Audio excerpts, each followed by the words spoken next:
SMD component සහිත පරිපථයක් මේ තියෙන China keypad phone එකක්. මම මේක චෙක් කරනවා. මෙන්න මේ වෙලාවේ මට පේනවා ඕගොල්ලන්ට පේනවා full shot එකක් මෙන්න මේ විදියට. මල්ටිමීටරේ knob දෙක මාරු කර කර මම තියලා බැලුවා මෙන්න මේ විදියට diode mode එකට දාලා. ඉතින් එතකොට බලා ගන්න පුළුවන් අපිට full shot එකක්. ඉතින් ඔයගොල්ලන්ට මම කියලා දෙන්නම් මේ short එක හදා ගන්න කලින් අපිට short killer එකක් හදා ගන්න.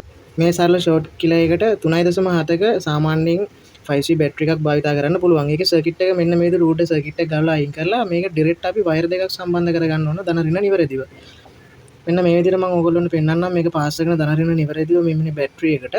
ඊට පස්සේ අපි මේ short killer එකට charge කරගන්න මෙන්න මේ විදිහට බැටරිය charge කරගන්න power supply එකක් පාවිච්චි කරනවා. ඉතින් මෙන්න මේ විදිහට ධන ඍණ හරියට power supply එකෙන් current එක මේකට සම්බන්ධ කරලා මෙන්න විදිහට පුංචි වෙලාවක් අපිට මේක තියාගන්න සිද්ධ වෙනවා මේ බැටරි එක charge වෙනකම්. මේ keypad phone එකට අවශ්‍ය voltage එක 3.7 නිසා තමයි අපි 3.7ක බැටරි එකක් භාවිත කරන්නේ මේකෙදි. හරියටම ඒ voltage එක අපි නිවැරදිව ලබා දිය යුතුයි. මොකද එහෙම නැත්නම් පරිපථයට හානි වෙන්න පුළුවන්.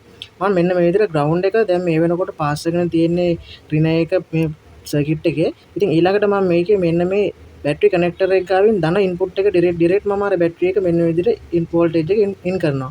ඉතින් එතකොට මට S2 නම් පේන්න මේකේ මොකුත් පිච්චිලා ගියේ නැහැ. සාමාන්‍යයෙන් දුම දැමේ මොකුත් නැහැ. ඉතින් මම මෙහෙම පොඩ්ඩක් අත තියලා බැලුවා. අත තියනකොට මෙන්න මේ වගේ තැනකදී මට හම්බ වුණා. මෙන්න මෙතන මේ ඊතලින් පෙන්න ඕගොල්ලන්ට.